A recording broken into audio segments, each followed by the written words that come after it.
اور کتنے لوگوں نے وضو کیا؟ صحابہ کہتے ہیں ہم لوگ 1400 لوگ تھے، سب نے پانی پیا، سب نے وضو کیا، سب نے اپنے برتن پیے اور بھرے، اور فرمانے لگے خدا کی عزت کی قسم 1400 تھے، اگر وہاں 70,000 بھی ہوتے تو ان سب کے لیے اتنا پانی کافی ہو جایا کرتا۔ موسیٰ علیہ السلام کا معجزہ یہ ہے، پہاڑ پر پڑا تو جو زمین سے جڑا ہوا ہے اس کے اندر سے پانی نکل آئے، اور حبیب پاک کا معجزہ یہ ہے جس کا پانی کا زمین سے کوئی تعلق نہ ہو، حبیب پاک کی انگلیاں دل جائے تو انگلیوں سے آب شارے اور چشمے جاری ہو جائے۔ یہ ہے آقا کریم علیہ السلام کی ذات پاک۔ حضرت عیسیٰ علیہ السلام کسی قبر پر جاتے، جا کر کے ٹھوکر مارتے، قبر کو ٹچ کرتے اور کہتے قم باذن اللہ، اللہ کے حکم سے اٹھ جا، مردہ اٹھ کر بیٹھ جاتا۔ قرآن کہہ رہا ہے یحیی الموتیٰ، مردوں کو وہ زندہ کیا کرتے۔ یہ حضرت عیسیٰ علیہ السلام کا معجزہ ہے۔ ہمارے اور آپ کے آقا کا معاملہ ذرا غور کریں، مردہ زندہ ہونے کے لیے حضرت عیسیٰ کا قبر پر ٹچ کرنا ضروری ہے، قبر پر ٹھوکر لگانا، قبرستان جانا پڑتا، ٹھوکر مارنا پڑتا، تب جا کر کے مردہ زندہ ہوا کرتا۔ اب حبیب پاک صلی اللہ علیہ وسلم کے معجزے کا ایک منظر دیکھیں۔ آپ بولیں گے کہ کیوں کہہ رہا ہوں؟ اس لیے کہہ رہا ہوں تاکہ آقا کریم علیہ السلام کا عشق و محبت، آپ کی عظمت ہمارے دلوں میں جاگزی ہو، تاکہ کل کوئی آ کر ہمارا عقیدہ ہم سے چھیننے نہ لگے، ہمارا مضبوط عقیدہ اس قدر مضبوط ہو جائے کہ جب بات حبیب پاک کی آ جائے، سامنے بولنے والا کوئی رہے، ہمیں اس سے کوئی سروکار نہیں رہے، یہ دیکھے کہ کون کہہ رہا ہے، یہ نہ دیکھے کون کہہ رہا ہے دیکھا کرے، یہ نہ دیکھے کہ وہ کیا کہہ رہا ہے۔ ہو سکتا ہے قرآن آپ کے سامنے کوئی آ کر پڑھے گا، پڑھ کر کے غلط تشریح کرے گا، آپ کو گمراہ کر کر کے ہٹا دے گا، یہ مت دیکھو کہ کیا پڑھا جا رہا ہے، یہ مت دیکھو کہ حدیث کون سی پڑھی جا رہی ہے، یہ دیکھو کہ بولنے والا کون ہے، کہنے والا کون ہے، یہ بڑا اہم ہوا کرتا ہے۔ حضرت آپ صلی اللہ علیہ وسلم کا معجزہ حبیب پاک قرآن بھی کہتا ہے، سورہ قمر اٹھائیں، اقتربت الساعۃ وانشق القمر، چاند دو ٹکڑے ہو گیا، قیامت قریب آ گئی، چاند دو ٹکڑے ہو گیا۔ بخاری شریف اٹھائیں، مسلم شریف اٹھائیں، کتب حدیث کی کوئی کتاب اٹھا لیں، باب انشقاق القمر ایک مکمل چیپٹر ہے، احادیث میں ایک مکمل چیپٹر ملتا ہے، قرآن میں ہے۔ حبیب پاک صلی اللہ علیہ وسلم سے جب مشرکین مکہ نے آپ سے مطالبہ کیا اگر آپ اللہ کے سچے نبی ہے تو آج 14ویں رات کا چاند اپنا پورا مہتاب اپنے عروج پر ہوگا، آپ اس کو شق کر کے دو ٹکڑے کر کر کے بتائیے۔ حبیب پاک نے کہا ٹھیک ہے۔ رات ہوئی، کوہ صفا پر چڑھے، صحابہ بھی ساتھ ہیں، ادھر کفار بھی ساتھ ہیں۔ آقا کریم علیہ السلام نے اللہ سے دعا فرمائی اور بلا تشبیہ انگلی آسمان میں اٹھائی، دو ملی ہوئی انگلیوں کو آپ نے اشارہ کر کر الگ علیحدہ کیا، ایسا بلا تشبیہ انگلیوں کو الگ کیا۔ چاند جو مکمل جڑا ہوا تھا وہ دو ٹکڑوں میں ہو کر آدھا غار ہیرا کے اس طرف ہو گیا، آدھا غار ہیرا کے اس طرف ہو گیا، چاند دو ٹکڑے، دو شق ہو گیا۔ اب ذرا آپ یہ غور فرمائیے، حضرت عیسیٰ کا معجزہ یہ ہے کہ مردے کو ٹچ ہونا، قبر پر ٹچ ہونا ضروری ہے، تب جا کر کے مردہ زندہ ہونا ہے، اس میں جان آ رہی ہے۔ کب؟ جب حضرت عیسیٰ ٹچ کر رہے ہیں۔ یہاں حبیب پاک کا کمال کیا ہے، نہ سرکار کی انگلی چاند پر گئی، نہ چاند سرکار کی انگلی پر آیا۔ چاند اپنی جگہ پہ ہے، حبیب پاک کی انگلی اپنی جگہ پہ ہے نا، یہی بخاری شریف پڑھے آپ، حبیب پاک نے صرف اشارہ فرمایا انگلیوں کا، چاند اپنی جگہ پر، انگلیاں اپنی جگہ پر۔ آپ بولیں گے پھر معجزہ ہوا کس کا؟ یہ سرکار کا معجزہ ہے یا سرکار کی انگلیوں کا معجزہ ہے؟ کس کا معجزہ ہے؟ بھئی انگلی تو ٹچ بھی نہیں ہوئی نا، انگلی حبیب پاک کی اپنے دست مبارک سے جڑی ہوئی ہے، چاند اپنے مقام پر ٹھہرا ہوا ہے، حبیب پاک نے صرف اشارہ کیا، وہ بھی انگلی کا، صرف انگلی کا اشارہ۔ تو پتا کیا چلا؟ حبیب پاک کے اشارے کا یہ کمال ہے کہ چاند دو ٹکڑے ہو جائے۔ تو اب اندازہ لگائیے حبیب پاک کی انگلیوں کا عالم کیا ہوگا، آپ کے جسم اطہر کا معاملہ کیا ہوگا۔ حضرت عیسیٰ نے مردوں میں جان ڈالی، زندہ تھے، مرے، ان کے اندر جان ڈالی، یقیناً بہت بڑا معجزہ ہے، بہت بڑا معجزہ قرآن نے ذکر کیا۔ بخاری شریف ہی میں ملتا ہے، صحابہ کرام فرماتے ہیں کہ ایک مرتبہ مسجد نبوی میں ہم بیٹھے ہوئے ہیں، آقا کریم علیہ السلام کا خطبہ چل رہا ہے، جمعے کا موقع ہے، سارے بیٹھے ہوئے ہیں۔ ہم کچھ دیر کے بعد کیا دیکھتے ہیں کہ کسی کے بلک بلک کر، سسک سسک کر رونے کی آوازیں آتی ہیں۔ کوئی رو رہا ہے. صحابہ ایک دوسرے کو دیکھنے لگے کہ آخر رو رہا ہے تو کون رو رہا ہے. اطراف میں آس پاس سب دیکھنے لگے, کوئی نظر نہیں آیا روتا ہوا. پریشان ہوئے. کچھ دیر کے بعد دیکھا کہ آقا کریم علیہ السلام ممبر پر, جو نیا ممبر لایا گیا تھا لکڑی کا, اس پر ٹھہر کر خطبہ دے رہے تھے. ممبر سے نیچے اترے, اتر کر کے ایک تنا تھا درخت کا, سوکھے کھجور کے درخت کا تنا, صرف اسٹرم ٹھہری ہوئی تھی. ہوتا یہ تھا کہ حبیب پاک اس سے ٹیکا لے کر کے خطبہ دیا کرتے. ایک بار ہوا یہ کہ نیا ممبر آ گیا تو حبیب پاک نے نیا ممبر اختیار فرما لیا, استعمال فرمانے لگے. حبیب پاک ممبر سے نیچے اترے, اس تنے کے پاس, اس ڈالی کے پاس, ڈال کے پاس گئے اور جا کر اس کو اپنے سینے سے لگا لیا, لپٹ لیے, گلے مل لیے.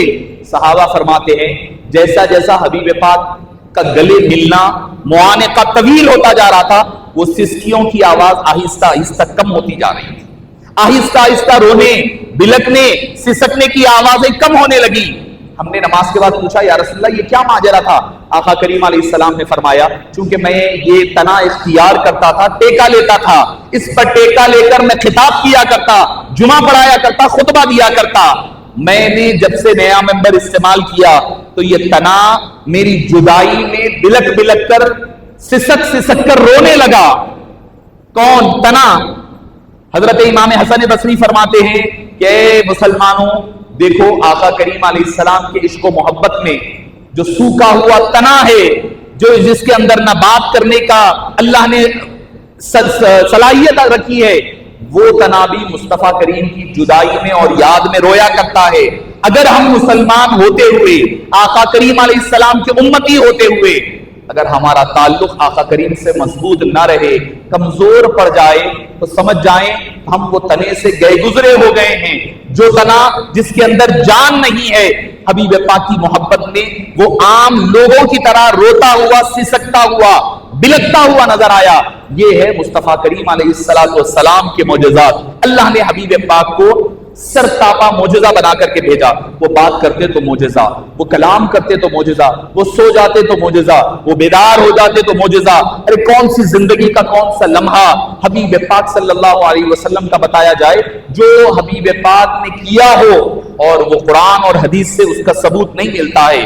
معزز سامعین کرام, میلاد پاک کا موقع ہوتا ہے, اس میں بڑے اہتمام, بڑی اللہ عز و جل کے رسول صلی اللہ علیہ وسلم کی محبت, وارفتگی کے ساتھ, خلوص نیت کے ساتھ اہتمام کرے.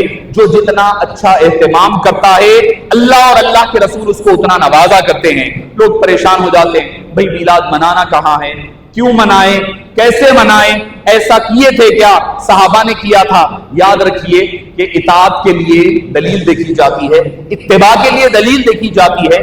عشق و محبت آدمی کے دل کی جذبات کے اظہار کا نام ہوا کرتا ہے. اب آپ دیکھیں گے, میں آپ کو ایک مثال دیتا ہوں, آپ اس سے آسانی کے ساتھ سمجھ جائیں گے. مثال کے طور پر آپ بھی خوشی مناتے ہیں اپنے گھریلو زندگی میں, میں بھی مناتا ہوں, ہر کوئی مناتا ہے. تو بچے کی خوشی ہوتی ہے, بہن بھائی کی شادی ہوتی ہے, بچوں کا نکاح کا موقع ہوتا ہے, آپ بھی گھروں کو سجاتے ہیں, سنوارتے ہیں, لائٹنگ لگتی ہے, قمقمے لگتے ہیں, پھول لگتے ہیں. کوئی آ کے یہ نہیں پوچھتا صحابہ نے پھول لگایا تھا کیا, کیا سرکار نے لائٹ لگانے کا حکم دیا تھا, کوئی نہیں پوچھتا. آ کر کسی بھی مکتب فکر کا ہو, میں ہوں تو بھی لگاتا ہوں, آپ بھی لگاتے ہیں, کوئی یہ نہیں پوچھتا. حالانکہ نکاح کو یہ نہیں کہہ سکتا نکاح عبادت نہیں ہے, نہیں, نکاح عبادت ہے. اگر نکاح عبادت نہ ہوتا تو کوئی نبی نکاح نہیں فرماتے. آقا کریم علیہ السلام کی سنت ہے. نکاح میں کیا ہے, ایجاد قبول ایک ہے, دوسری چیز مہر دینا, تیسرا سنت کیا ہے کہ بھئی خطبہ نکاح دینا. نکاح اس کا ہی نام ہے, تین چیزوں کا نام ہے. بھئی آپ گھر کو کیوں سجا رہے ہیں, تعمیر ہو رہی ہے, رنگ و روغن ہو رہے ہیں, لائٹنگ اتنی ساری لگ رہی ہے, پھول پہنے جا رہے ہیں, کوئی نہیں پوچھتا کہ صحابہ نے پوچھا, حالانکہ وہ بھی تو سنت ہے. آقا کریم علیہ السلام کی سنت ہے نکاح کرنا. اس موقع پر کچھ بھی یاد نہیں آتا, سب کہتے ہیں خوشی کا موقع ہے. ہم بعض لوگ اس خوشی کے موقع میں شریعت سے تجاوز بھی کر جاتے ہیں, ناچ گانا سب شروع ہو جاتا ہے, شریعت کے خلاف بھی چلے جاتے ہیں. سب کہتے ہیں جانے دو بھائی, خوشی کا موقع ہے, اپنے گھر کی خوشی ہے تو خوشی ہے, اپنے اولاد کی خوشی ہے تو خوشی ہے, اس کا اہتمام ہے. گھروں کو رنگ و رونق کیا جا رہا ہے, گھروں کو سجایا جا رہا ہے, پھولوں کا استعمال ہو رہا ہے, ہر چیز کا استعمال ہوتا ہے, بہترین لذیذ ترین کھانے پکائے جاتے ہیں, بڑے بڑے اہتمام ہوتے ہیں. کوئی سوال نہیں کرتا، یقیناً ہونا چاہیے، اسراف نہ ہو، اسراف چھوڑ کر کیا جائے، یقیناً جائز ہے، مگر وہی بات جب میلاد پر آتی ہے تو اعتراض شروع ہو جاتا ہے، صحابہ نے منایا، سرکار نے حکم دیا کیا، صحابہ نے لائٹنگ لگائی تھی کیا، روڈیں سجائی تھی کیا، جلوس میلاد نکالا تھا کیا؟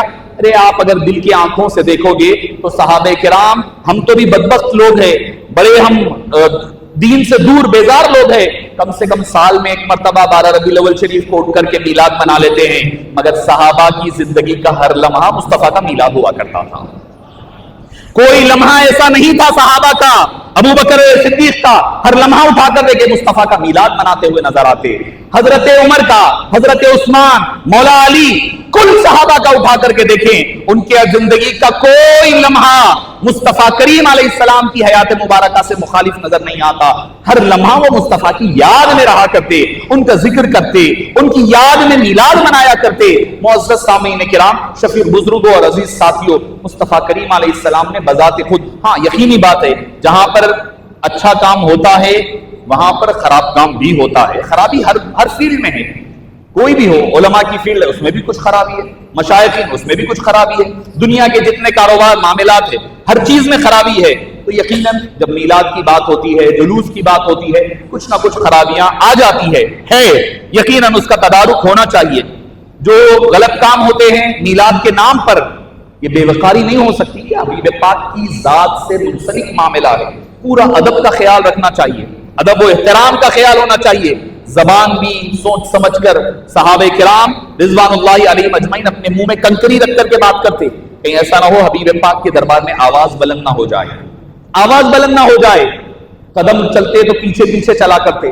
بخاری شریف کی حدیث پاک ہے، حضرت عبداللہ بن عمر، حضرت عبداللہ بن عباس رات میں حضور پاک صلی اللہ علیہ وسلم کے ساتھ آئے نماز کے لیے، رات کی تہجد کی نماز کے لیے، جماعت نماز کا آغاز ہوا، حضور پاک نے اپنے بازو پھیرا لیا، حضرت عباس عبداللہ بن عباس کم عمر بچے ہیں، بازو پھیرا لیا، وہ کیا کرے، پیچھے ہٹ گئے، پیچھے ہٹ گئے، سرکار نے پھر ان کو آگے کیا، وہ پھر پیچھے ہٹ گئے، سرکار نے آگے کیا، پھر پیچھے ہٹ گئے۔ نماز کے بعد پوچھا کہ عبداللہ کیا بات ہے، ما منعک ان تقوم من مقامک، تم نے کس چیز نے روکے رکھا، تم اپنے مقام پر کیوں نہیں ٹھہرے ہوئے تھے، پیچھے کیوں ہٹ رہے تھے؟ عرض کرنے لگے یا رسول اللہ، کس کی مجال ہے کہ نماز میں بھی وہ آپ کے بازو آ کر کے ٹھہر سکے، کسی کی مجال نہیں، کوئی آپ کے بازو ٹھہر کر نماز، شریعت روکتی ہے کیا؟ قرآن میں کوئی حکم ہے؟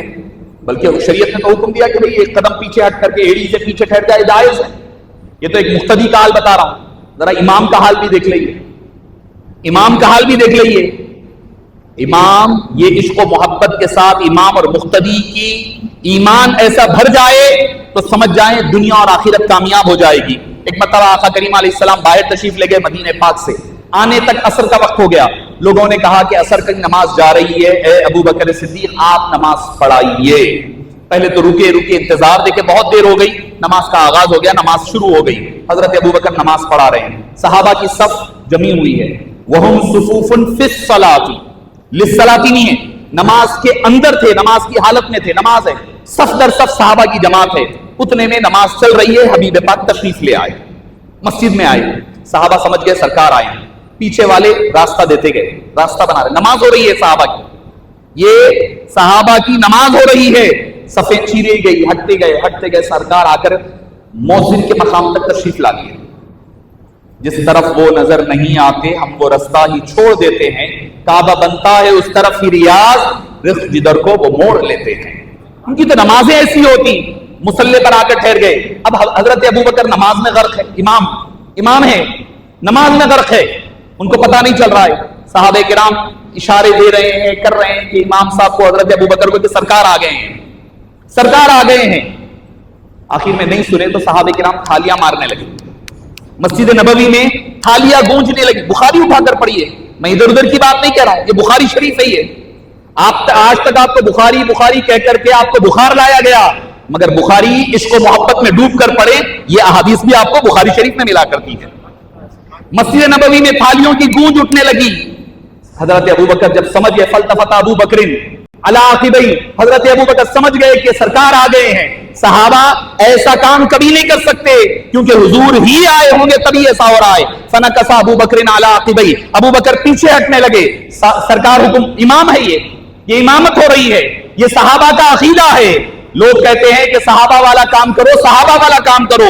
ارے میں آپ کو صحابہ والا ایمان دے رہا ہوں، ابو بکر صدیق کا ایمان. ابو بکر اگر سارے صحابہ میں افضل تو پھر ان کا عقیدہ بھی، ان کا ایمان بھی سب سے افضل ہونا چاہیے.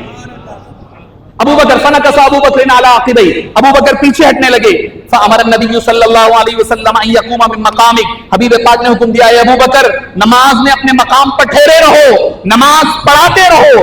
ابو بکر صدیق نماز کی حالت میں، فدعا ابو بکر، ہاتھ اٹھائے دعا کرنے لگے. نماز ہو رہی ہے، قربان جائیے ایسی نمازوں پر. ان صحابہ کرام کی عشق و محبت میں ڈوب کر ادا کی گئی نماز. حضرت ابو بکر ہاتھ اٹھا کر دعا کرنے لگے. کیا دعا کیا پتا نہیں، پیچھے ہٹ گئے. حبیب پاک آگے گئے، جا کر کے نماز پڑھا دیے. نماز مکمل ہوئی. آقا کریم نے پوچھا، اے ابو بکر میں نے حکم دیا تھا کہ نماز کو مکمل کرو، نماز پوری کرو، کیا بات ہے کہ تم نے نماز سے مصلی چھوڑ کر پیچھے کیوں ہٹ گئے؟